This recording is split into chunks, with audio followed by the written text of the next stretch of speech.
దమ్ బిర్యానీకి చికెన్ దమ్ బిర్యానీకి కావాల్సిన పదార్థాలు ఫస్ట్గా మనం సాజీరా హోల్ గరం మసాలా బిర్యానీ ఆకు తీసుకున్నాం. తర్వాత ఆనియన్స్ని పొడవు ముక్కలుగా కట్ చేసుకొని పక్కన పెట్టుకున్నాం. తర్వాత బాస్మతి రైస్, పుదీనా, కొత్తిమీర. చికెన్ని మనం ఒక గంట ముందు ఫ్రిడ్జ్లో పెట్టుకోవాలి. ఇందులోని ఉప్పు, కారం, అల్లం వెల్లుల్లి పేస్ట్, గరం మసాలా, చికెన్ మసాలా, ధనియాల పొడి,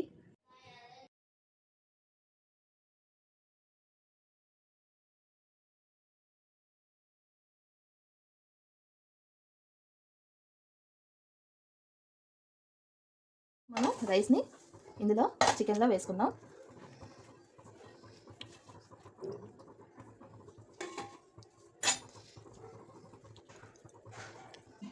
పైన